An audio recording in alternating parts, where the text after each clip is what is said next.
Hello everyone, welcome back to my YouTube channel. आज हम बात करेंगे नर्सिंग मैनेजमेंट लीडरशिप की, जो यूनिट नाइट हमारा चल रहा था उसके बारे में, जो कि हमारा था ऑर्गेनाइजेशनल बिहेवियर। तो ये हमारा पार्ट 2 होगा, क्योंकि पार्ट 1 में जो हमने जो पार्ट थे मेजर वो कवर कर लिए थे, जैसे कि ऑर्गेनाइजेशन क्या था, उसका बिहेवियर वगैरह सारी चीज़ें।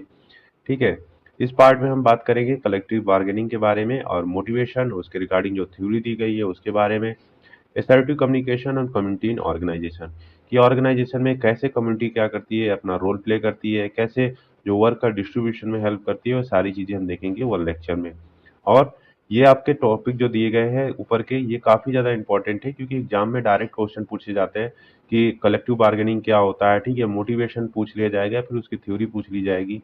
असर्टिव कम्युनिकेशन, तो ये डायरेक्ट क्वेश्चन वाले टॉपिक हैं, तो इनको कैसे पढ़ना है, कैसे लिखना है, वो सारी चीज़ें हम इसमें डिस्कस करेंगे। तो चलिए वीडियो को स्टार्ट करते हैं। तो बात करें कलेक्टिव बार्गेनिंग की, क्या होता है। बेसिकली कलेक्टिव बार्गेनिंग एक सिंपल सा समझिए कि जैसे क्या होता है, हमारा वर्किंग आवर को लेकर हो गया, ठीक है, चाहे हमारी सैलरी को लेकर हो गया हो। तो वहाँ पे क्या करेंगे, जो स्टाफ मेंबर होंगे वो क्या करेंगे, बार्गेनिंग करेंगे। कहेंगे कि नहीं, हमारा जो सैलरी है अभी कम हो रहा है, हमारे एक्सपीरियंस के अकॉर्डिंग, हमारे स्किल के अकॉर्डिंग। तो स्टाफ बोलेगा, जो मैनेजर होगा उससे, कि हमारी सैलरी को क्या करो, इंक्रीज करो। ठीक है, तो स्टाफ क्या करेगा, नहीं आपकी सैलरी तो ठीक है, तो फिर भी कह रहे हैं नहीं हमारे एक्सपीरियंस के अकॉर्डिंग, तो चलो ठीक है, थोड़ी सी सैलरी इंक्रीज के लीजिए। अब मान लीजिए जैसे स्टाफ कहता है कि हमारी 10% सैलरी को क्या करो, इंक्रीज करो। ठीक है, लेकिन जो एम्प्लॉयर होगा या फिर जो मैनेजमेंट होगा वो कहेगा नहीं, 10% तो बहुत ज़्यादा हो जा रहा है, ऐसा काम करिए, आप 5% आपकी सैलरी हम इंक्रीज करा दे रहे हैं। फिर भी क्या होता है, एम्प्लॉय को क्या होता है, सेटिस्फैक्शन नहीं होता है, नहीं 5% तो बहुत ज़्यादा कम है। तो एम्प्लॉय कहता है नहीं चलो ठीक है, 5% नहीं 8% पे कर देते हैं। ठीक है, तो यहाँ पे क्या हो रहा है, जो एम्प्लॉयर होगा यानी कि जो हमारा मैनेजमेंट होगा वो क्या करेगा, चलो एग्री हो जाता है। तो यही होता है हमारा कलेक्टिव बार्गेनिंग, यानी कि क्या हो रहा है, जो भी चाहे वो वेजेस यानी कि सैलरी के रिगार्डिंग बात कर ली जाए, चाहे उसके वर्किंग आवर के रिगार्डिंग बात की जाए, तो वहाँ पे दोनों के बीच क्या होती है, बार्गेनिंग होती है, और लास्ट में क्या होता है, निगोशिएट करके एक सोल्यूशन निकलता है। तो यहाँ पे हम इंट्रोडक्शन देख लेते हैं इसका। It is an important process in organization where employee and management come together to discuss and negotiate issue related to employment. ठीक है, तो वही बात अभी जो हमने यहाँ पे बताया कि कोई अगर प्रॉब्लम हो रहा है, चाहे वो वर्किंग आवर को लेकर हो रहा हो, चाहे उसके सैलरी की रिकॉर्डिंग हो रहा हो, तो दोनों आपस में डिस्कस करेंगे और उसका क्या करेंगे, एक सोल्यूशन निकालेंगे। ठीक है।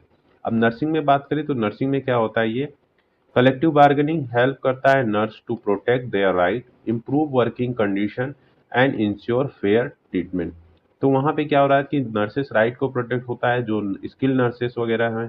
ठीक है, जो भी नर्सेस वगैरह हैं, या फिर उनके वर्किंग आवर की रिगार्डिंग बात की जाए, चाहे सैलरी वगैरह की रिगार्डिंग बात की जाए, तो कहीं न कहीं उनको एक राइट वगैरह जो होता है, उनका सही पेमेंट मिलना चाहिए, तो सारी चीज़ों को प्रोटेक्ट करता है, उनकी वर्किंग कंडीशन को भी प्रोटेक्ट करता है, क्योंकि जो वर्किंग आवर होता है वो भी कहता है, जितना सेट वर्किंग आवर होता है अगर उनको उतना मिले, जितने जो आईएनसी के अकॉर्डिंग मिला गया है, जैसे 6 आवर और 8 आवर, 12 आवर की जैसी शिफ्टिंग होती है, तो उस अकॉर्डिंग अगर उनको जॉब करने को मिल रहा है, तो कहीं न कहीं उनका सैटिस्फैक्शन इम्प्रूव होता है। ठीक है।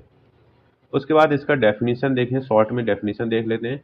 तो कलेक्टिव बार्गेनिंग क्या होता है, is a process of negotiation between the employee and the employer to determine wages, working condition, hours of work and services condition. तो यहाँ पे देख लीजिए, सिंपल सा वही चीज़ें अभी बताया गया है इसमें भी।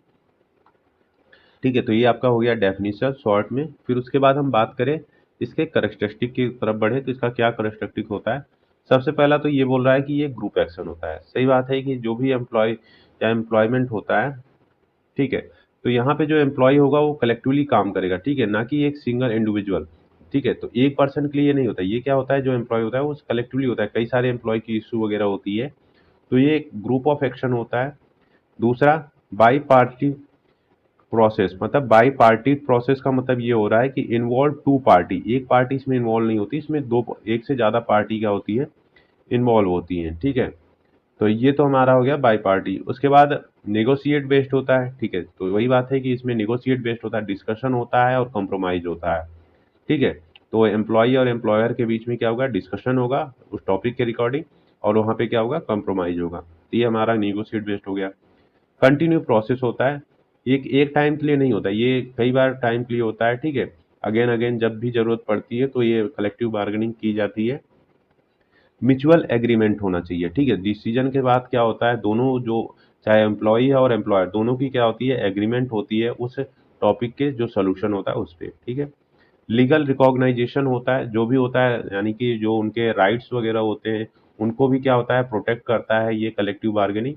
और रिटन एग्रीमेंट होता है, जो भी रिटन या फिर जो भी सोल्यूशन वगैरह आता है या फिर रिजल्ट आता है उसको एक रिटन फॉर्म में क्या करते हैं, उसको रखते हैं कि हाँ आपने जो एग्रीमेंट है इस पे साइन वगैरह सारी चीजें रिटन फॉर्म में रहता है। तो ये तो करेक्टरिस्टिक हो गया। उसके बाद आगे बढ़े तो आगे हमारा आता है टाइप्स ऑफ बार्गेनिंग। तो हम टाइप्स की तरफ बढ़ते हैं तो सबसे पहला जो टाइप्स आता है वो होता है हमारा डिस्ट्रीब्यूटिव बार्गेनिंग। तो डिस्ट्रीब्यूटिव बार्गेनिंग क्या होता है, बेसिकली ये फोकस करता है जो वेजेस पे, ठीक है, एंड मॉनेटरी बेनिफिट वगैरह पे। जैसे इसमें क्या होता है, one party gain and other are loss, ठीक है। तो इसमें एक पार्टी का क्या होगा, गेन होगा, और अदर पार्टी का क्या होगा, लॉस होगा, ठीक है। तो जैसे कि निगोशिएशन फॉर सैलरी हाई, अब सैलरी हाई मतलब कि सैलरी को क्या हो रहा है, बढ़ाने या कम करने की बात कर रहा है, ठीक है, कि ये नहीं सैलरी ज़्यादा हो रही है कम हो रही है। तो वहाँ पे क्या होगा, एक पार्टी को क्या होगा, लॉस होगा, और दूसरी पार्टी को क्या होगा, गेन होगा, ठीक है।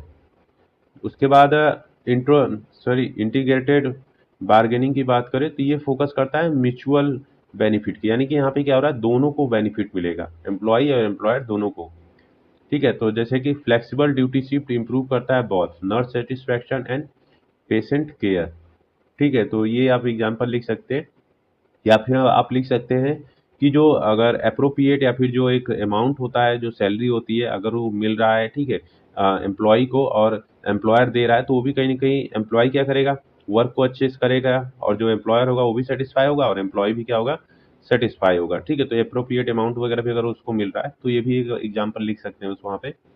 उसके बाद आता है हमारा कंसेशनरी जो बार्गेनिंग होता है, कंसेशनरी।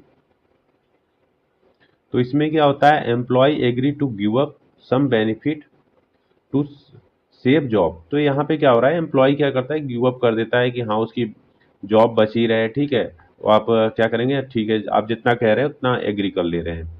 तो ये हमारा हो गया कंसेशन, मतलब कि वही है, कंप्रोमाइज कर रहा है ये। उसके बाद इसके बाद प्रोडक्टिविटी जो होती है बार्गेनिंग। तो प्रोडक्टिविटी बार्गेनिंग में like with the productivity improvement, यानी कि क्या होता है कि बेस्ड होता है प्रोडक्टिविटी के इम्प्रूवमेंट के रिगार्डिंग। जैसे कि अगर कोई स्टाफ मेंबर है उसको क्या करता है, एक्स्ट्रा इंसेंटिव देता है ताकि वो अच्छे से काम करे और पेशेंट केयर का जो आउटकम हो वो बेटर आए, ठीक है। तो ये प्रोडक्टिविटी को इम्प्रूवमेंट के बेस्ड पे होता है जो भी बार्गेनिंग होती है, कि नहीं आप मुझे अच्छी सैलरी देंगे तो मैं अच्छे से काम करूंगा, तो अच्छे से कहीं ना कहीं रिजल्ट वगैरह वहाँ पे आता है। उसके बाद इसके प्रोसेस देख लेते हैं कि प्रोसेस क्या होता है कलेक्टिव बार्गेनिंग के। तो सबसे पहले हम क्या करते हैं, प्रिपरेशन करते हैं, ठीक है। तो प्रिपरेशन में जो पार्टी वगैरह होती है या फिर जो एम्प्लॉय या एम्प्लॉयमेंट होता है, सॉरी एम्प्लॉयर जो होता है, वो क्या करता है, प्रिपेयर करता है जो भी डिमांड वगैरह होता है, ठीक है, कि हमारी ये नीड है, ठीक है, ये डिमांड है, उसका क्या करेगा, प्रिपरेशन करेगा, ठीक। तो प्रिपरेशन हो गया, फिर उसके बाद डिस्कस करेगा, फिर वहाँ पे क्या होंगे जो मतलब कि एम्प्लॉयर वगैरह होंगे, आपस में क्या करेंगे, मीटिंग वगैरह करेंगे, डिस्कस करेंगे। फिर उसके बाद क्या होगा, निगोशिएशन होगा, यानी कि एक प्रपोजल वहाँ पे दिया जाएगा, ठीक है। जो भी जैसे मान लीजिए सैलरी की बात हो रही थी यहाँ पे कि सैलरी बढ़ाया जाए, तो यहाँ पे क्या होगा, एक प्रपोजल हो भेजा जाएगा उनको, ठीक है, कि आप ये है, ठीक है, हमारी सैलरी का डिमांड ये है, तो यहाँ पे 8-10% हमारी सैलरी इंक्रीज करनी चाहिए। तो प्रपोजल वहाँ पे भेज रहे हैं, तो वहाँ पे क्या होगा, निगोशिएशन मतलब बार्गेनिंग हुआ, नहीं इतना नहीं उतना, जो भी रिजल्ट वगैरह आएंगे उसको हम क्या करेंगे, यहाँ पे सोल्यूशन फाइंड आउट करेंगे उसका, ठीक है। चाहे 8% पे मान लो एग्रीमेंट हमारा हो गया, तो ये हमारा सोल्यूशन हो गया। तो फिर सोल्यूशन फाइंड आउट हो गया, फिर उसका क्या बनेगा, एग्रीमेंट करेगा। फिर एग्रीमेंट होगा तो वहाँ पे फिर वो इम्प्लीमेंट, यानी कि 10-8% उनकी सैलरी क्या हुई, इंक्रीज कर दी गई। और फिर रिव्यू एंड एवोल्यूशन, फिर देखा गया कि वो जो चीज़ें हुई है तो उसका कितना बेनिफिट रहा।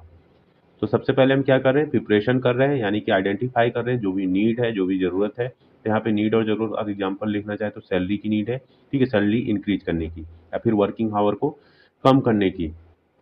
फिर उसके रिगार्डिंग जो एम्प्लॉयर होंगे, ठीक है, जो मैनेजमेंट होंगे, अथॉरिटी, वो क्या करेंगे, डिस्कस करेंगे। फिर यहाँ पे क्या होगा, प्रपोजल वगैरह जो रहेगा उनका देखा जाएगा कि क्या है प्रपोजल, क्या है डिमांड। फिर उसके बाद उसका सोल्यूशन फाइंड आउट किया जाएगा, फिर उसके बाद एग्रीमेंट बनेगा, फिर वही को एग्रीमेंट को क्या करेंगे, इम्प्लीमेंट करेंगे, और फिर रिव्यू एंड एवोल्यूशन। तो ये प्रोसेस हो गया, इजी आप इसको लिख सकते हैं। उसके बाद प्रिंसिपल की बात करें तो प्रिंसिपल क्या होता है, बेसिकली, 2 टाइप्स ऑफ प्रिंसिपल होते हैं। एक होता है जो कलेक्टिव बार्गेनिंग होता है वो म्यूचुअल ट्रस्ट और रिस्पेक्ट बेस्ड पे होता है। रिकॉग्नाइजेशन ऑफ जो यूनियन यानी कि जो एम्प्लॉयमेंट का जो होता है, ठीक है, एम्प्लॉय की जो नीड होती है उनके रिकॉग्नाइजेशन करता है, ठीक है। वॉलेंट्री पार्टिसिपेशन होता है, इसमें जो भी एम्प्लॉय या एम्प्लॉयमेंट होते हैं वो क्या करते हैं, वॉलेंट्री पार्टिसिपेट करते हैं। लीगल कंप्लायंस होता है, जो भी उनके राइट्स वगैरह होते हैं वो सारी चीज़ें को क्या होता है, प्रोटेक्शन वगैरह होता है। फोकस करता है ऑन प्रॉब्लम सॉल्विंग, तो जो भी नीड या प्रॉब्लम है उसको सॉल्व करने पे बेस रहता है collective bargaining. Willingness to the compromise, इच्छा होती है कि हाँ, अगर एम्प्लॉय की इच्छा है कि हाँ ठीक है मैं 8% में मान जा रहा हूँ, तो उसकी इच्छा पे डिपेंड करता है, नहीं आप फोर्स नहीं करेंगे कोई भी चीज़ कंप्रोमाइज करने की। गुड फेथ निगोशिएशन, जो भी होगा मतलब कि एक फेथफुली निगोशिएशन होगा उन एम्प्लॉय और एम्प्लॉयर के बीच, तो ये हो गया हमारा प्रिंसिपल। उसके बाद हम बात करें रोल ऑफ नर्स मैनेजर की, कि क्या रोल होगा नर्स मैनेजर का, ये देख लेते हैं।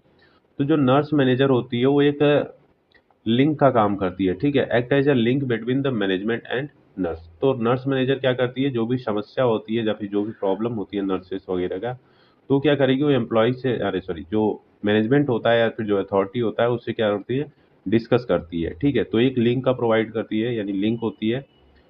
और उसके बाद इंश्योर करती है फेयर एंड इथिकल निगोशिएशन, ये भी देखती है कि जो भी वहाँ पे निगोशिएशन हो रहा हो फेयर हो और इथिकल हो।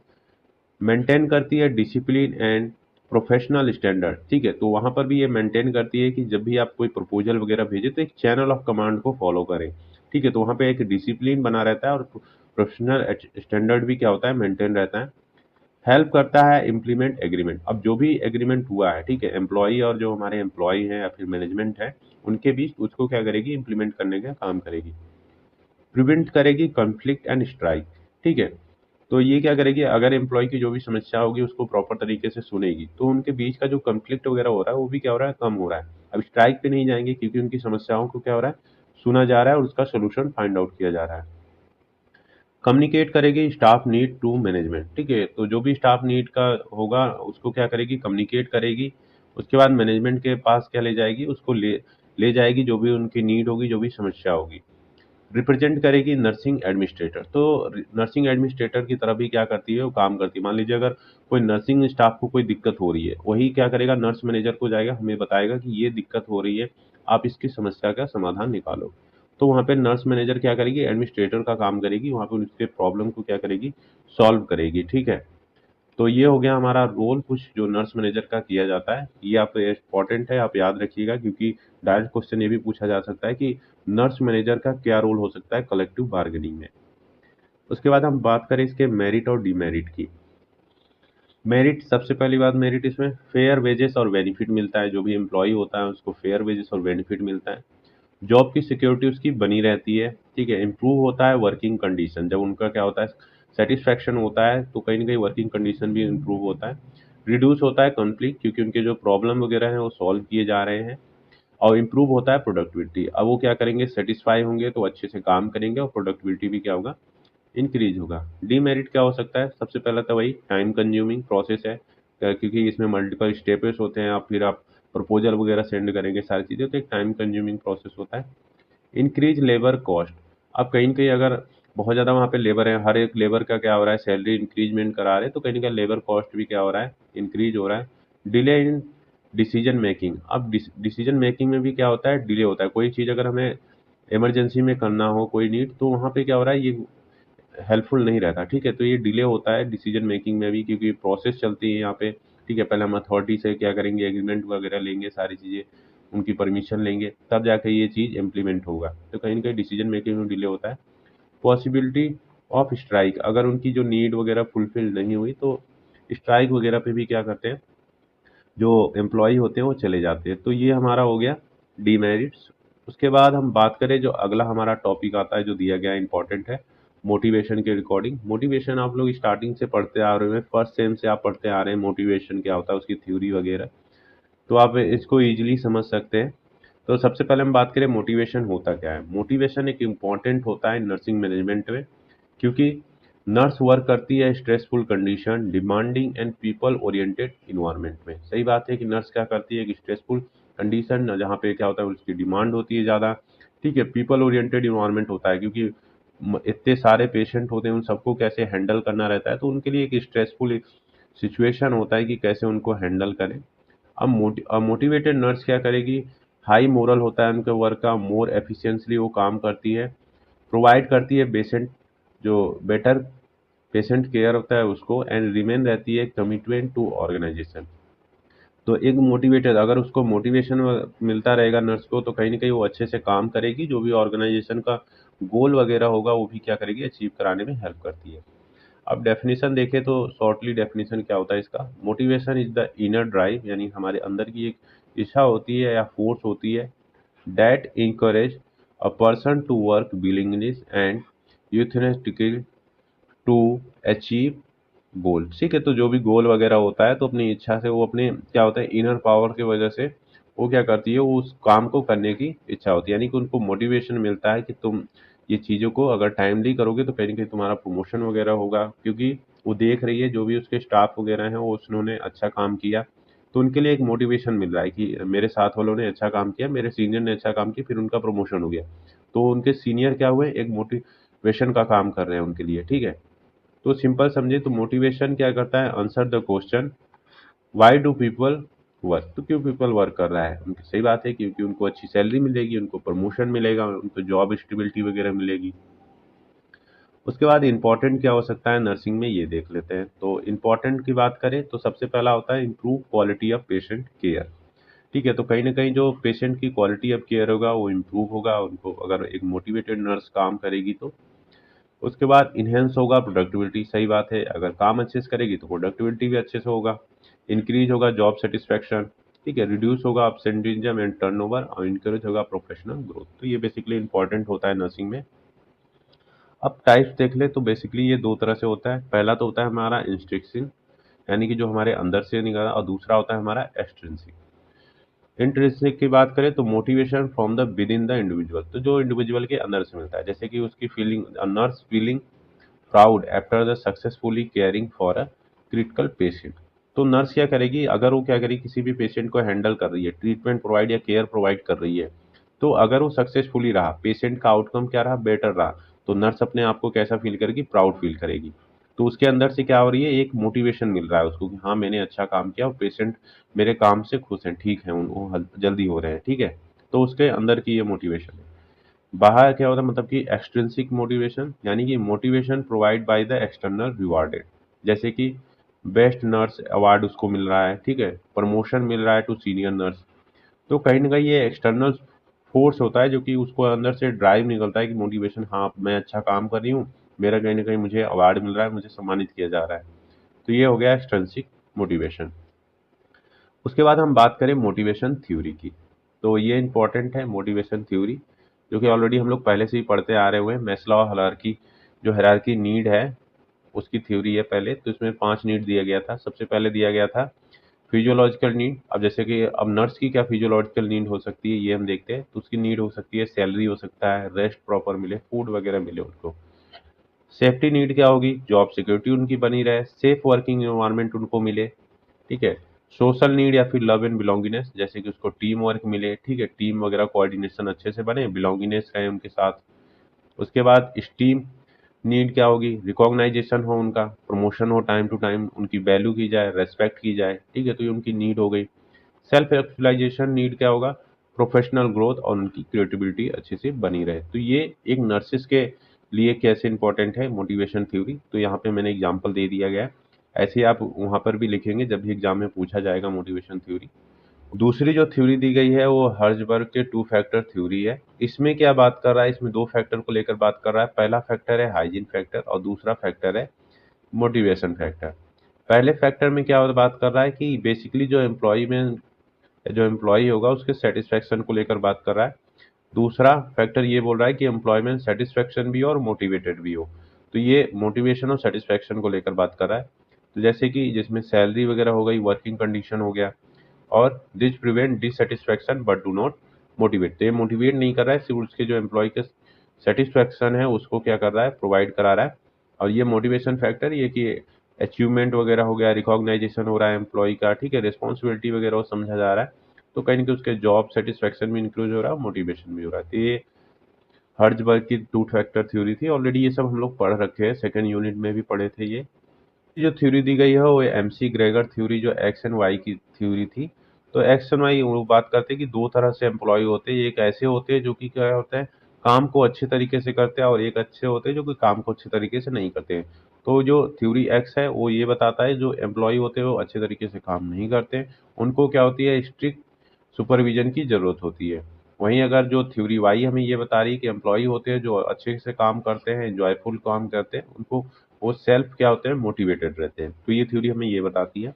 उसके बाद फोर्थ थ्योरी आती है हमारी ब्लूम एक्सपेक्टेंसी थ्योरी होती है, जो कि motivation depend upon the expectation of reward and value of reward. तो उसमें क्या होता है, दो चीजों को लेकर ये बात कर रहा है कि उस एक्सपेक्ट करता है कि हम अगर अच्छे से काम करेंगे तो हमें क्या होता है, हमें रिवार्ड मिलेगा, प्रमोशन मिलेगा, और उस रिवॉर्ड की क्या हमारे वैल्यू होगी, कहीं ना कहीं उसके प्रोफेशनल ग्रोथ वगैरह को डेवलपमेंट में हेल्प करता है।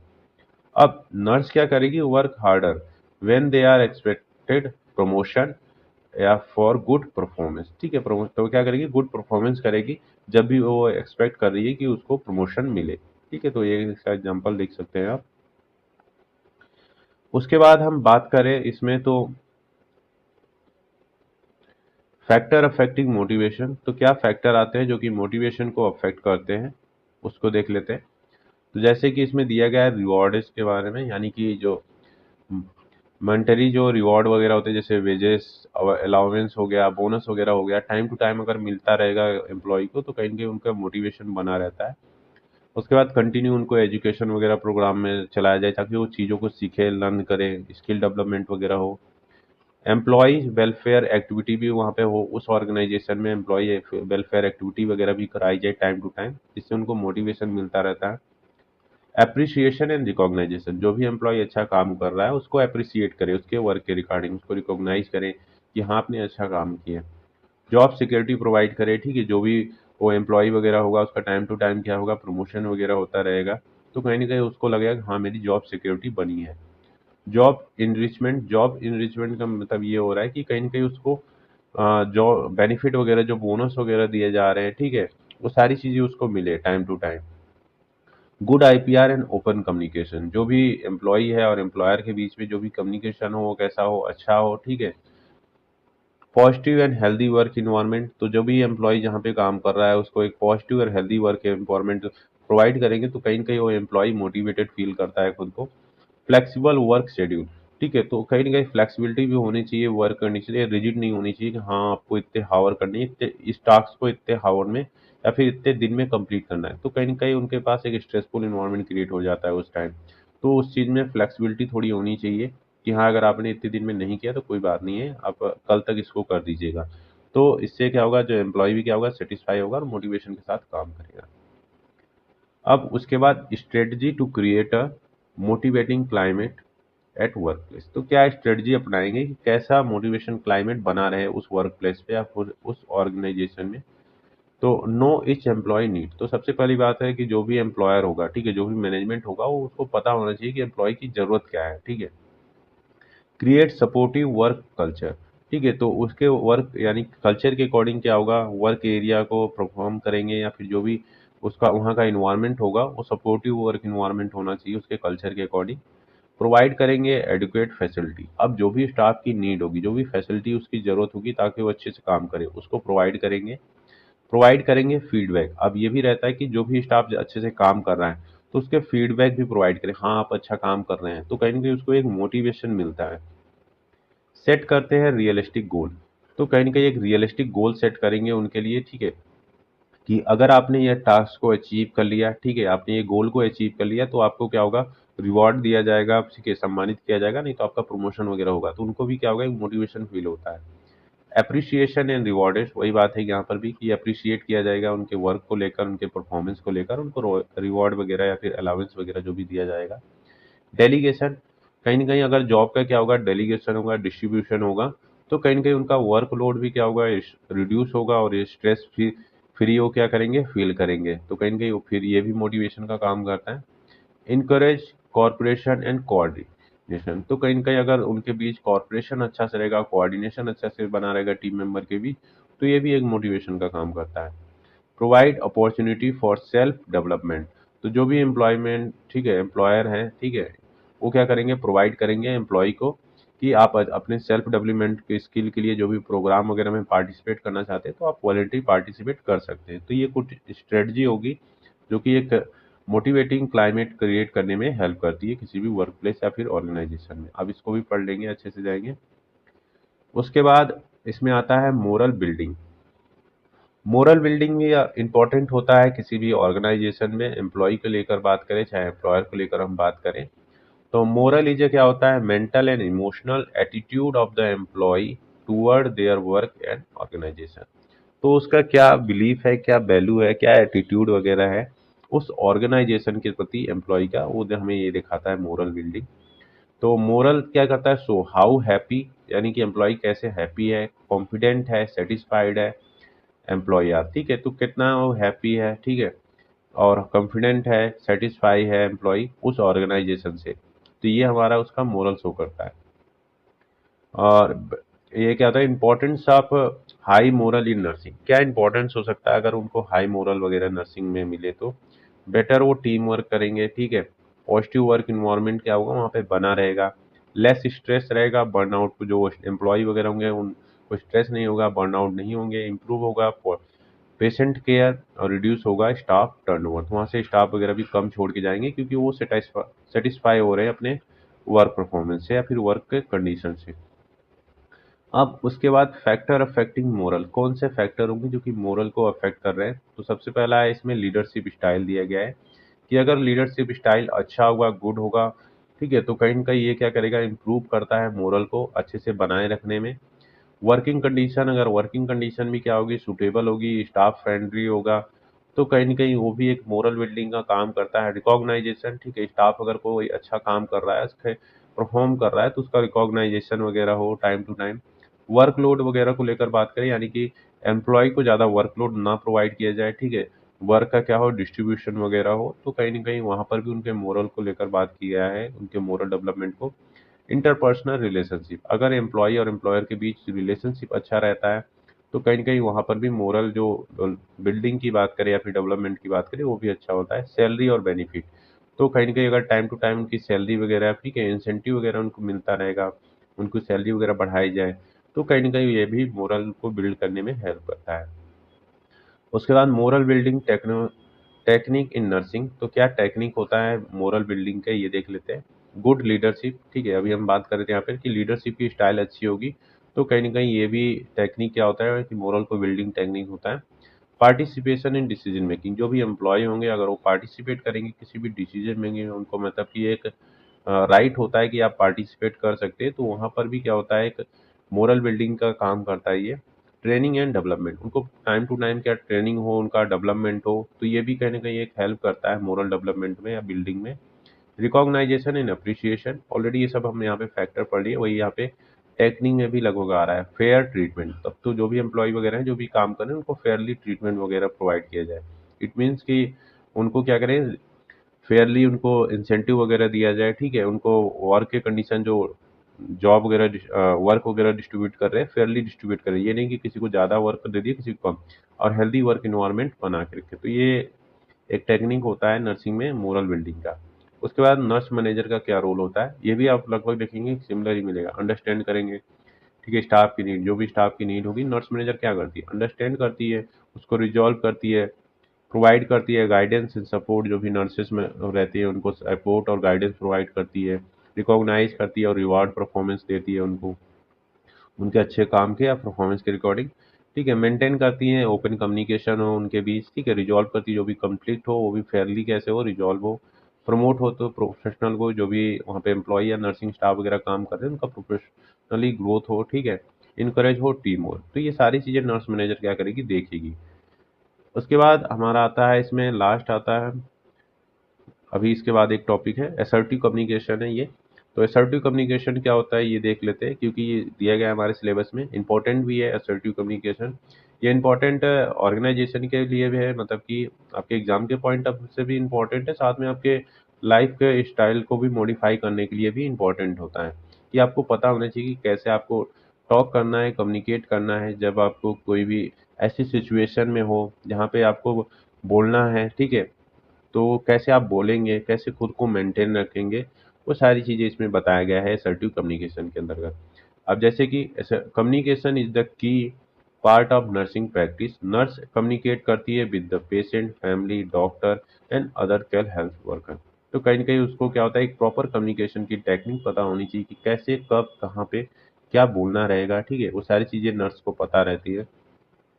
असर्टिव कम्युनिकेशन क्या होती है, एक हेल्दी और प्रोफेशनल वे होता है to expressing thought, feeling and need clearly and respectful manner without being aggressive. ठीक है, तो बिना एग्रेसिव हुए क्या करें, कैसे आप अपने थॉट को, फीलिंग को या फिर जो भी नीड वगैरह होगा उसको क्लियरली क्या करेंगे, रिप्रेजेंट करेंगे। ठीक है, जो भी एम्प्लॉयर होगा उसके सामने या फिर जो भी वहाँ पर स्टाफ मेंबर होगा उनसे हम कैसे बात करेंगे, वो सारी चीज़ें बताता है हमें असर्टिव कम्युनिकेशन। अब डेफिनेशन देखें तो शॉर्टली इसका डेफिनेशन देख लें तो it is a ability to express one thought, feeling, need and right openly and honestly while respecting the right and feeling of other। ठीक है, आपको सामने वाले की भी जो फीलिंग वगैरह होंगी, उनके रेस्पेक्ट वगैरह होंगे, राइट्स वगैरह होंगे, उनको भी ध्यान में रख के आप क्या करेंगे, जो भी आप चीज़ें एक्सप्रेस कर रहे हैं, ठीक है, बोल रहे हैं, वो कहीं ना कहीं इफेक्टिव वे में होना चाहिए। उसके बाद हम बात करें इसमें करैक्टरिस्टिक की, तो इसके क्या करैक्टरिस्टिक होते हैं ये भी देख लेते हैं। तो सबसे पहले ये क्या होता है, क्लियर एंड डायरेक्ट एक्सप्रेशन होना चाहिए। ठीक है, जब भी ये असर्टिव कम्युनिकेशन होता है वहाँ पे क्या होता है, क्लियर एंड डायरेक्ट एक्सप्रेशन होना चाहिए कि हाँ हमारी ये नीड है। ठीक है, आप घुमा फिरा के वो चीज़ों को बातों में नहीं करेंगे, आपको एक clear and direct expression show करना रहता है वहाँ पे। Respect for self and others, ये भी सही बात है कि आपको खुद का और सेल्फ का और अदर का भी क्या करेंगे, रेस्पेक्ट करेंगे। जब भी आप बात कर रहे हैं या फिर कोई भी चीज़ आप बोल रहे हैं, सामने वाले की ध्यान रखेंगे कि सामने वाले को हर्ट ना हो। कॉन्फिडेंट बॉडी लैंग्वेज, ठीक है, जब भी आप बोलेंगे कॉन्फिडेंस के साथ बोलेंगे। लिसन टू अदर, सबसे पहले आप क्या करेंगे, लिसन करेंगे। ठीक है, अदर को पहले सुनेंगे कि क्या आपको हो रहा है, मतलब कि वो सामने वाला कहना क्या चाह रहा है, उसको पहले सुनेंगे, फिर उसके रिगार्डिंग आप क्या करेंगे, जवाब देंगे। उसके बाद हम बात करें इसमें ऑनेस्ट कम्युनिकेशन होना चाहिए। ठीक है, तो जो भी कम्युनिकेशन होना चाहिए वो कैसा होना चाहिए, ऑनेस्ट कम्युनिकेशन होना चाहिए, जिससे यानी कि जो भी फीलिंग वगैरह हो एक ट्रू फीलिंग करें, नहीं कि हम सोच कुछ और रहे हैं और एक्सप्रेस कुछ और करें, नहीं, जो भी आप सोच रहे हैं तो आप ट्रू जो फीलिंग आपकी आ रही है, क्या आपके ओपिनियन वगैरह है, उसको आप क्या करेंगे, एक्सप्रेस करेंगे। ठीक है, उसके बाद काम एंड कंट्रोल टोन में बात करेंगे। ठीक है, जब भी आप बात करेंगे एकदम आराम से, कोई एंगरनेस वगैरह शो नहीं करेंगे। उसके बाद ये आपका करेक्टरिस्टिक हो गया। और फिर बेनिफिट की बात करें कि असर्टिव कम्युनिकेशन का क्या बेनिफिट होता है हमारी लाइफ में भी और किसी भी ऑर्गेनाइजेशन में कम्युनिकेट करने के लिए। तो ये क्या करता है, इम्प्रूव करता है पेशेंट सेफ्टी। ठीक है, तो ये कहीं ना कहीं पेशेंट सेफ्टी को भी ये इम्प्रूव करता है। जैसे कि क्लियर कम्युनिकेशन क्या करता है, रिड्यूस करता है एरर को, तो कहीं ना कहीं पेशेंट सेफ्टी भी क्या हो रहा है, इम्प्रूव हो रहा है। जो भी पेशेंट क्या कर रहा है, क्वेश्चन पूछ रहा है, तो उसको पोलाइटली क्या करो, आप जवाब दो उसका। इनहेंस प्रोफेशनल रिलेशनशिप, तो कहीं ना कहीं ये म्यूचुअल रेस्पेक्ट और ट्रस्ट को भी डेवलपमेंट करता है, तो जिससे क्या होती है, प्रोफेशनल जो रिलेशनशिप होता है उनके बीच बना रहता है, चाहे हम डॉक्टर के बीच बात करें या फिर हम कोई नर्सिंग स्टाफ के बीच अगर हम कम्युनिकेट कर रहे हैं तो। रिड्यूस करता है कॉन्फ्लिक्ट वगैरह को। तो अगर आप क्लियर क्या करेंगे, एक डिस्कशन करेंगे, ठीक है, बजाय आर्गुमेंट वगैरह करने के, तो कहीं ना कहीं वहाँ पे क्या होगा, मिसअंडरस्टैंडिंग के जो चीज़ें होती है वो कहीं ना कहीं रिड्यूस होता है और जो कॉन्फ्लिक्ट वगैरह होता है वो भी कम होता है। इंक्रीज सेल्फ कॉन्फिडेंस, तो कहीं ना कहीं अब वो अच्छे से एक्सप्रेस कर पा रही, चीज़ों को बता पा रही है, ठीक है, कम्युनिकेट कर रही है, तो कहीं ना कहीं उसका मोटिवेशन का काम करता है। सेल्फ जो स्टाफ मेंबर होती है वो फील करती है मोटिवेशन, यानी कि सेल्फ कॉन्फिडेंस उनका क्या हो रहा है, बिल्डअप हो रहा है। प्रमोट टीम वर्क, अब अगर आप क्या करेंगे, ओपन और ऑनेस्ट कम्युनिकेशन कर रहे हैं तो कहीं ना कहीं क्या होगा, इंकरेज होता है टीम वर्क वगैरह का। रिड्यूस होता है स्ट्रेस एंड बर्नआउट, अब अगर आप अपनी फीलिंग को क्या करते हैं, एक्सप्रेस कर पाते हैं, ठीक है, तो कहीं ना कहीं ये जो आप फ्रस्ट्रेशन वगैरह होता है उसको प्रिवेंट करते हैं, जिससे वजह से एम्प्लॉय क्या होता है, उसका स्ट्रेस रिड्यूस होता है, बर्नआउट भी क्या होता है, कम होता है। तो ये हो गया बेनिफिट असर्टिव कम्युनिकेशन का। अब टिप्स क्या होता है मेंटेनिंग असर्टिव कम्युनिकेशन, तो ये आपके लिए इंपॉर्टेंट है कि सबसे पहले हम क्या करते हैं, यूज ऑफ आई स्टेटमेंट। ठीक है, तो जब भी आप क्या करेंगे, कम्युनिकेट करेंगे किसी से भी, तो सबसे पहले यही बात होता है कि हम यूज ऑफ आई स्टेटमेंट, यानी कि आप क्या करेंगे, पहले खुद की जो फीलिंग वगैरह होगी उसको एक्सप्रेस करेंगे बिना किसी को ब्लेम किए। ठीक है, तो expressing feeling without blaming other, आप दूसरों को ब्लेम नहीं करेंगे। सबसे पहले हम अपनी फीलिंग को बताएंगे कि आप क्या फील करते हैं। जैसे कि I need help instead of you never help, यानी कि अब तुम्हें जरूरत है, ठीक है, मुझे जरूरत है, आई नीड हेल्प, मुझे जरूरत है, बजाय कि आप कोई हेल्प नहीं करते, आप सामने वाले को जज नहीं करेंगे, आप अपनी बताएंगे आपको क्या जरूरत है। ठीक है, तो आई स्टेटमेंट बहुत ज्यादा जरूरी होता है, इंपॉर्टेंट भी होता है ये आपकी लाइफ के लिए।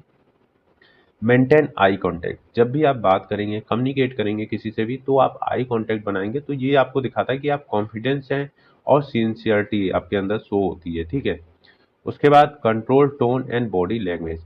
ठीक है, जब भी आप बोलेंगे कामली बोलेंगे और स्टैंडिंग कॉन्फिडेंस, जो भी जिसके सामने आप खड़े हो रहे हैं कॉन्फिडेंस के साथ खड़े होंगे और उसको कामली बोलेंगे, ये नहीं कि आप लाउडली बोल रहे हैं। तो आप टोन पे भी आपका क्या होना चाहिए, कंट्रोल होना चाहिए। बी क्लियर एंड स्पेसिफिक, जो भी चीज आप बोल रहे हैं, ठीक है, उसको क्लियर वे में रिप्रेजेंट करेंगे, कॉम्प्लेक्स चीजों में नहीं करेंगे। ठीक है, अवॉइड करेंगे कॉम्प्लेक्स स्टेटमेंट, उसको घुमा फिरा के ना बात करके आप क्लियर पॉइंट टू पॉइंट आप बात करें। Practice active listening. ठीक है, सबसे पहले आप क्या करेंगे, सुनने की कैपेसिटी लाएंगे अपने अंदर कि सामने वाला क्या कह रहा है। ठीक है, तो लिसन बिफोर रेस्पॉन्डिंग, यानी कि पहले आप क्या करेंगे, सुनेंगे, फिर उसके बाद क्या करेंगे, आप रिस्पॉन्स करेंगे। रेस्पेक्ट अदर ओपिनियन, आप दूसरे के भी ओपिनियन और उनके थॉट को क्या करेंगे, रेस्पेक्ट प्रोवाइड करेंगे। जो भी उनके थॉट वगैरह आ रहे हैं वो भी रेस्पेक्टफुली में क्या करेंगे, आप एक्सेप्ट करेंगे। से नो पोलाइटली व्हेन नीडेड। ठीक है, आप अवॉइड करेंगे ओवर कॉन्फिडेंस, यानी कि अब ये नहीं कि हाँ मैं कर लूंगा, ये सब नहीं। अगर आपको लग रहा है आप कॉन्फिडेंट नहीं है, आप नहीं कर पाएंगे, तो वहाँ पे आप सीधे से पोलाइटली आप बोलिए सर नहीं मुझसे नहीं हो पाएगा, या फिर जिसके सामने आप बात हो रही है, तो ये चीज़ आप पोलाइटली बोलें नो। ठीक है, आराम से। उसके बाद स्टे काम ड्यूरिंग कंफ्लिक्ट, अब जब भी कंफ्लिक्ट अराइज हो रहा है तो खुद को वहाँ पे क्या करें, काम रखें, कूल रखें। ये नहीं कि आप भी क्या कर रहे हैं उस कंफ्लिक्ट में आप भी बहस करने लग रहे हैं। ठीक है, आपको खुद को काम एंड कूल रखना है ताकि वो जो कंफ्लिक्ट वगैरह हो रहे हैं वो भी रिजॉल्व हो सके, ज़्यादा ना बढ़े। तो डू नॉट रिएक्ट इमोशनली, आपको इमोशनली रिएक्ट नहीं करना है, आपको क्या करना है, इमोशनली इंटेलिजेंट बनना होगा, स्ट्रांग बनना होगा उस सिचुएशन में। ठीक है, practice regularly, develop skill through the experience, अब जो भी एक्सपीरियंस आप गेन किए हुए हैं तो उससे भी आप क्या कर सकते हैं, आप प्रोफेशनली प्रैक्टिस और डेवलपमेंट कर सकते हैं अपने असर्टिव कम्युनिकेशन के रिगार्डिंग। तो ये हमारा हो गया असर्टिव कम्युनिकेशन, क्या उसके बेनिफिट थे हमारे लाइफ में, इंपॉर्टेंट्स क्या थे, अब कैसे आप उसको मेंटेन करेंगे, वो सारी चीज़ें हमने यहाँ पे बता दी है। ये एग्जाम में बता रहा हूँ कि ये पॉइंट बहुत ज़्यादा इंपॉर्टेंट है। 5 मार्क्स से आपसे डायरेक्ट पूछा जा सकता है कि असर्टिव कम्युनिकेशन क्या होगा, तो इसको आप अच्छे से रीड करके जाएंगे, पॉइंट टू पॉइंट वहाँ क्या करेंगे, मेंशन करेंगे। आपको ज़्यादा चढ़ा बढ़ा के नहीं लिखना है, आपको पॉइंट टू पॉइंट ही मेंशन करना रहता है एग्जाम में। ठीक है, उसके बाद लास्ट टॉपिक की तरफ बढ़े, तो जो हमारा लास्ट टॉपिक है वो है हमारा committee important in organisation function. तो क्या कमिटी होती है, वहाँ पे क्या होती है, एक ऑर्गेनाइजेशन में डिफरेंट डिफरेंट कमिटी बनाई जाती है ताकि जो उस ऑर्गेनाइजेशन का वर्क वगैरह हो स्मूथली रन करे। तो कम्युनिटी की बात करें तो कम्युनिटी क्या होती है, एक इंपॉर्टेंट पार्ट होती है किसी भी ऑर्गेनाइजेशन मैनेजमेंट का।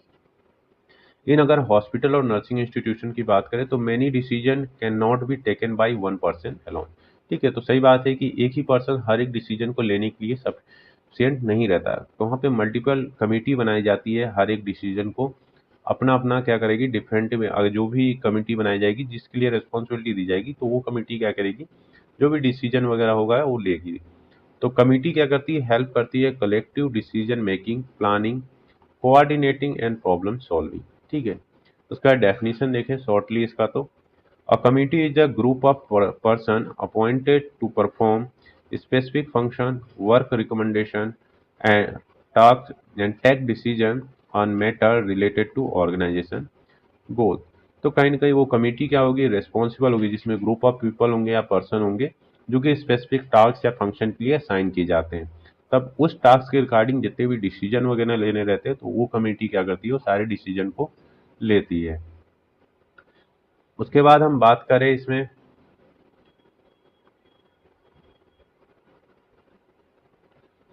आगे जो दिया गया है सिंपल अगर लैंग्वेज में समझे इसमें, तो कमिटी क्या होती है, अ ग्रुप ऑफ फॉर्म होती है to discuss problem and help कर इन डिसीजन मेकिंग। तो एक ग्रुप फॉर्म होती है जो कि डिस्कस करती है कोई भी प्रॉब्लम के रिगार्डिंग और उसका क्या सोल्यूशन होगा। ठीक है, पर्पज क्या होता है कमिटी का ये देख लेते हैं।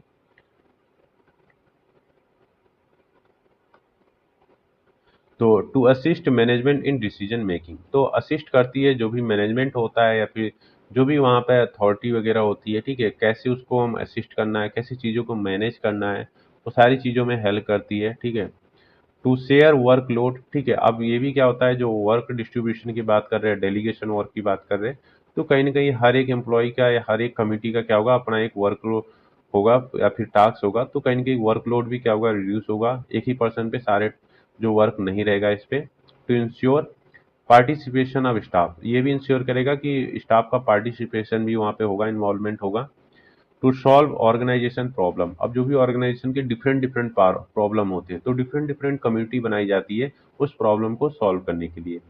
टू इम्प्रूव कोऑर्डिनेशन, ठीक है, तो कहीं ना कहीं कोऑर्डिनेशन भी इम्प्रूव होता है, टीम वर्क वहाँ पे देखने को मिलता है। अब टाइप्स ऑफ कमेटी की बात करें इन नर्सिंग ऑर्गेनाइजेशन में, तो सबसे पहला दिया गया इसमें स्टैंडिंग या फिर परमानेंट कमेटी बनाई जाती है जो कि वर्क को कंटिन्यूसली क्या करती है, रन कराती है। जैसे कि हॉस्पिटल इन्फेक्शन कंट्रोल कमेटी, अब हॉस्पिटल में जो भी इन्फेक्शन कंट्रोल यानी कमेटी बनाएगी, वो इंश्योर करेगी कि हॉस्पिटल में जो स्टैंडर्ड प्रोटोकॉल बनाए गए हैं इन्फेक्शन कंट्रोल के रिगार्डिंग वो फॉलो हो।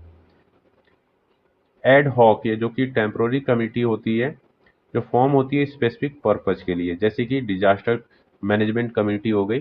अब इसमें ये होता है कि ये स्पेसिफिक पर्पज के लिए बनाई जाती है, फिर उसके बाद क्या होती है, टेम्पोररी टाइम की होती है। जैसे वो क्या होता है, हमारा जो पर्पज या नीड होता है, अगर वो मीट हो जाता है एंड फुलफिल हो जाता है, वैसे ही ये क्या होती है, फिर ये कमेटी अपना जो होती है मेंबर इसमें अलग अलग हो जाते हैं। उसके बाद नेक्स्ट आता है इसमें एडवाइजरी कमेटी, बेसिकली ये प्रोवाइड करती है सजेशन और गाइडेंस प्रोवाइड करती है, जैसे कि नर्सिंग एडवाइजरी बोर्ड वगैरह हो गए, ठीक है। उसके बाद नेक्स्ट आता है हमारा एग्जीक्यूटिव कमेटी, जो भी कोई अथॉरिटी वगैरह होती है वो क्या करती है, कोई डिसीजन वगैरह लेने के लिए रिस्पॉन्सिबल होती है, जैसे कि हॉस्पिटल मैनेजमेंट कमेटी वगैरह हो गई, जो कि एडवाइस वगैरह देती है या फिर सॉरी एग्जीक्यूट करती है, यानी कि कोई भी एक्शन वगैरह होता है उसको ये लेती है, ठीक है। ये क्या करती है, ये एडवाइजरी होती है, एडवाइस देती है, और ये एग्जीक्यूट करती है जो भी प्लान है या फिर डिसीजन वगैरह होता है उसके लिए। तो ये तो हो गया हमारा कमेटी के टाइप्स हो गए। उसके बाद इंपॉर्टेंट क्या होता है कमिटी इन ऑर्गेनाइजेशन फंक्शनिंग में, ये देख लेते हैं। तो ये इम्प्रूव करता है डिसीजन मेकिंग में, ठीक है, तो सही बात है, कहीं ना कहीं ये इम्प्रूव करता है डिसीजन मेकिंग में। वहाँ पे क्या होता है, कलेक्टिव नॉलेज होता है, जिसके कारण से वो बेटर डिसीजन वगैरह क्या होता है, फॉर्म होता है, क्योंकि ग्रुप ऑफ पीपल्स होते हैं तो डिफरेंट डिफरेंट वहाँ पे आइडिया वगैरह आते रहते हैं। इनहेंस होता है कोऑर्डिनेशन, ठीक है, तो कहीं ना कहीं कोऑर्डिनेशन भी इनहेंस होता है, क्योंकि कम्युनिकेट होते हैं दो या दो डिपार्टमेंट के बीच, ठीक है, वहाँ के मेंबर के बीच क्या होता है, कम्युनिकेशन वगैरह होता है, तो कहीं ना कहीं कोऑर्डिनेशन भी इनहेंस होता है। उसके बाद इम्प्रूव होता है क्वालिटी ऑफ पेशेंट केयर, तो जो क्वालिटी ऑफ पेशेंट केयर भी क्या होता है, इम्प्रूव होता है। जो क्या बोलते हैं, जो कमेटी होती है वो फोकस करती है स्टैंडर्ड एंड क्वालिटी जो कि उस ऑर्गेनाइजेशन द्वारा बनाए गए हैं। उसके बाद फैसिलिटेट करती है, ठीक है, प्रॉब्लम सॉल्विंग में, तो कहीं ना कहीं जो भी इशू वगैरह क्या हो रही है उसको डिस्कस करेगी, जो भी प्रॉब्लम होगा उसको डिस्कस करेगी, उसको सॉल्यूशन फाइंड आउट करती है, तो इसमें भी इम्पोर्टेंट होता है। Promote participation in team work, तो कहीं ना कहीं पार्टिसिपेशन भी करता है कि यहाँ पे इन्वॉल्वमेंट वगैरह ज़्यादा हो स्टाफ मेंबर का। उसके बाद आता है रिड्यूस वर्कलोड ऑफ मैनेजमेंट, तो कहीं ना कहीं वर्कलोड भी क्या करती है, रिड्यूस करती है, जो भी रिस्पॉन्सिबिलिटी वगैरह होती है, ठीक है, उसको शेयर करती है, वर्कलोड को भी क्या करती है, शेयर करती है, ठीक है, डिस्ट्रीब्यूट करती है, तो वर्कलोड भी रिड्यूस करता है इसमें। इनकरेज डेमोक्रेटिक मैनेजमेंट, सही बात है कि यहाँ पे क्या हो रहा है, लोगों के डिस्कशन वगैरह होता है, उनके ओपिनियन वगैरह जो भी होते हैं उनको भी देखा जाता है, फिर उसके बाद क्या होता है, डिसीजन फॉर्म होता है। इंश्योर पॉलिसी इम्प्लीमेंटेशन, तो ये भी क्या करती है, इंश्योर करती है कम्युनिटी जो होती है कि जो रूल एंड रेगुलेशन जो पॉलिसी बनाई गई है वो कैसे वो अच्छे से स्मूथली रन करे, तो ये सारे इंपॉर्टेंट होते हैं जो कि कम्युनिटी का ऑर्गेनाइजेशन फंक्शनिंग को अच्छे से परफॉर्म करने या रन कराने में। उसके बाद एडवांटेज क्या हो सकता है कमेटी का, बेटर डिसीजन मेकिंग होता है, सही बात है कि कहीं ना कहीं कमेटी एक बेटर डिसीजन मेकिंग प्रोवाइड करने में हेल्प करती है। इम्प्रूव करती है communication between the staff member या फिर डिपार्टमेंट के बीच, स्टाफ का इन्वॉल्वमेंट होता है कोई भी डिसीजन मेकिंग में लेकर, या फिर तभी तो इसको बोलते हैं इनको, यानी डेमोक्रेटिक मैनेजमेंट फॉर्म करता है। प्रोफेशनल डेवलपमेंट भी होता है स्टाफ मेंबर का। तो ये तो हो गया हमारे एडवांटेज। डिसएडवांटेज क्या हो सकता है, टाइम कंज्यूमिंग हो सकता है, डिले हो सकता है डिसीजन मेकिंग में, क्योंकि डिफरेंट डिफरेंट अथॉरिटी वगैरह उनके अपने अपने अलग ओपिनियन होते हैं। Possibility of conflict. अब सबके अभी बताएं कि सबके अलग अलग क्या होंगे, थॉट वगैरह होंगे, उनके आइडिया वगैरह अलग होंगे, तो कंफ्लिक्ट अराइज होने की भी संभावना वहाँ पे रहती है, तो ये डिसएडवांटेज हो गया। अब आप चाहें तो इसमें नर्सिंग मैनेजमेंट भी लिख सकते हैं कि मतलब कि नर्स का क्या रोल होगा कमिटी में। तो जैसे कि वो क्या करेगी, चेयरपर्सन का भी काम कर सकती है, ठीक है, कोऑर्डिनेट करेगी मीटिंग वगैरह, इनकरेज करेगी पार्टिसिपेशन, जो भी एम्प्लॉय वगैरह हो वो भी क्या करे, अच्छे से पार्टिसिपेट वगैरह करे, और जो भी डिसीजन वगैरह बनाई गई है कमिटी के द्वारा उसका क्या हो, इम्प्लीमेंटेशन हो टाइम टू टाइम, तो ये भी काम कर सकती है रोल जो नर्स मैनेजर होगी, और मेंटेन करेगी जो भी रिकॉर्ड या रिपोर्ट होगा, तो ये नर्स मैनेजर का भी आप काम मेंशन वहाँ पे कर सकते हैं। तो ये हमारा यहाँ पे 9th यूनिट क्या हुआ, कंप्लीट हो गया। इंपॉर्टेंट टॉपिक था ये, जितने भी 4 इंपॉर्टेंट टॉपिक आपको बताएं सारे के सारे क्या है, इंपॉर्टेंट है आपके पॉइंट ऑफ एग्जाम के पॉइंट ऑफ व्यू से, तो इनको आप अच्छे से रीड करके जाएंगे, ठीक है। तो कलेक्टिव बार्गेनिंग आपका यहाँ पे टॉपिक था, ये इंपॉर्टेंट है, 5 मार्क्स में आपसे डायरेक्ट क्वेश्चन पूछा जा सकता है कि कलेक्टिव बार्गेनिंग क्या होगा। तो इंट्रोडक्टिव पार्ट आप लिखेंगे वहाँ पे, एक इंट्रोडक्शन इसका लिखेंगे, फिर उसके बाद करेक्टरिस्टिक, फिर उसके बाद छोटे छोटे यहाँ पे टाइप्स में आप मेंशन करेंगे। अगर इसको एक्सप्लेन भी नहीं करते तो कोई बात नहीं है, थोड़ा थोड़ा आप एक्सप्लेन कर देंगे, जैसे कि मैंने यहाँ पे लिखा हुआ है, जैसे फोकस करता है वेजेस एंड मेंटरी बेनिफिट पे, और ये फोकस करता है म्यूचुअल बेनिफिट पे। तो आप थोड़ा थोड़ा, आप एग्जाम्पल ना लिख के आप थोड़े थोड़े भी टाइप्स उसको आप मेंशन कर देंगे। प्रोसेस लिखना चाहो तो आप लिख देंगे, नहीं तो कोई बात नहीं, अगर प्रोसेस आप ऐसे ही लिख देंगे लाइन बाय लाइन तो इफेक्टिव रहेगा। उसके बाद प्रिंसिपल, रोल ऑफ नर्स वगैरह ये सब मेंशन कर देंगे। 5 मार्क्स का आपका कंप्लीटली हो जाएगा, 5 में से 5 मार्क्स भी आपको उसमें मिल सकते हैं, क्योंकि इसमें नंबर नहीं करते, जितने भी नंबर आपको रहते हैं एग्जैक्ट के एग्जैक्ट, अगर आपने अच्छे से रिप्रेजेंट किया गया है तो आपके 5 में से 5 मार्क्स भी आपके आ सकते हैं। मोटिवेशन, मोटिवेशन में आप थ्योरी देख लीजिएगा, इंपॉर्टेंट है थ्योरी, तो थ्योरी वगैरह पढ़ लीजिएगा मोटिवेशन में। फिर उसके बाद आप इसमें और ज़्यादा नहीं, हाँ, फैक्टर वगैरह पढ़ लीजिएगा, और स्ट्रेटजी कैसे मोटिवेटिव क्लाइमेट को बनाए रखेंगे ये पढ़ लेना। मोरल बिल्डिंग इंपॉर्टेंट हो सकता है, नहीं हो सकता है, आपके 2 मार्क्स में भी पूछा जा सकता है, आप पढ़ लेंगे इसको भी, कोई इतना है नहीं, इजी है ये भी। उसके बाद आप क्या करेंगे, अगला जो इम्पोर्टेंट हमारा टॉपिक था असर्टिव कम्युनिकेशन, उसको आप अच्छे से पढ़ेंगे। तो असर्टिव कम्युनिकेशन इंपॉर्टेंट है आपके एग्जाम के पॉइंट ऑफ व्यू से, 5 मार्क्स से इससे डायरेक्ट क्वेश्चन आ सकते हैं, तो इसको भी आप क्या करेंगे, अच्छे से पढ़ेंगे, ठीक है, असर्टिव कम्युनिकेशन। और लास्ट है हमारा कमिटी। तो ये हमारा हो गया यहाँ पे चैप्टर कंप्लीट 9। बहुत लोग को लगता है कि लेक्चर काफ़ी लॉन्ग हो जा रहा है भाई। आप समझिए कि जो आप 6 मंथ में कवर कर रहे हैं उसी को हम क्या कर रहे हैं, आप 1 आवर में क्या कर रहे हैं उसको कंप्लीट करा रहे हैं, तो कहीं ना कहीं लेक्चर तो लॉन्ग जाएगा। आप एक ही चैप्टर को कितने दिन में पढ़ते हैं, जब भी आपको क्लास में पढ़ाया जाता है आपको एक चैप्टर में करीब से आप 10 से 12 दिन लगा देते हैं। अब यहाँ पे कम से कम आपको 1 या 2 घंटे लग रहे हैं, तो कहीं ना कहीं ये भी तो क्या हो रहा है, आपका वर्किंग जो हो रहा है, ठीक है। अब आपको डायरेक्ट नोट्स प्रोवाइड कर रहे हैं चीज़ें, तो कहीं न कहीं उसमें टाइम लगेगा उस चीज़ों को एक्सप्लेन करने में, तो कहीं 1 या 2 घंटे तो लग ही जाते हैं कोई भी टॉपिक को, चैप्टर को फिनिश करने में। तो आप लोग बहुत लोग कहते हैं कि नहीं ये तो काफ़ी लॉन्ग चैप्टर चला जा रहा है, बोरिंग चला जा रहा है। तो जब भी आपको ऐसा लगे कि बोरिंग लग रहा है, तो आप क्या करें, हाफ आवर पढ़ें, ठीक है, आधे घंटे आप पढ़ें, फिर उसके बाद 10 मिनट का आप रेस्ट ले लें। फिर उसके बाद जो अगला टॉपिक आप स्टार्ट कर रहे हैं उसमें दिया गया है, फिर उसको पढ़ें। आप उसको डिवाइड कर लीजिए ना, अगर आपको लग रहा है कि ये लेक्चर लॉन्ग हो रहा है, तो आपको स्ट्रेटजी आप नहीं बना पा रहे हैं ना, तो उसमें कि आपको कितने घंटे पढ़ना है। आपकी जैसी कैपेसिटी आपका हाफ आवर है, तो आप हाफ आवर पढ़िए पहले, ठीक है, जो भी टॉपिक दिया गया है उसमें पहले उसको कवर कर लीजिए हाफ एन आवर में। फिर जो अगला टॉपिक अगर स्टार्ट हो रहा है फिर उसको कंटिन्यू करिए 10 मिनट ब्रेक लेके। तो इससे क्या होगी, आपकी कंसिस्टेंसी बनी रहेगी, ठीक है, आपको बोरिंग भी नहीं लगेगा लेक्चर। तो बजाय आप ये करने की कि लेक्चर ज़्यादा लॉन्ग है, ठीक है, अब वही अगर मैं 10 मिनट में इस पे एक्सप्लेन करूँ तो 10 मिनट में कैसे ये कंप्लीट होगा चैप्टर। आप लोग भी सोचिए कि 10 मिनट में कोई भी टॉपिक या फिर चैप्टर नहीं कंप्लीट हो सकता। तो कहीं ना कहीं उसको कंप्लीट करने में 1 या 2 घंटे तो आराम से ही लग जाएंगे, कोई चैप्टर अगर आप अच्छे से पढ़ें तो। ये नहीं कि मैं आपको सुपरफिशियली बता रहा हूँ, ये भी है कि आपको डिटेल में बता रहा हूँ कैसे लिखना है, ये भी सारी चीज़ें एक्सप्लेन कर रहा हूँ, तो उसमें टाइम लगता है। तो आप ये ना करें कि आप बोरिंग लग रहा है तो आप यही मेथड अपनाएं, ठीक है। आप 30 मिनट आप पढ़ें पहले, फिर उसके बाद आप क्या करें, 10 मिनट का रेस्ट लें, फिर उसके बाद आप क्या करें, आप कंटिन्यू लेक्चर करें, ठीक है।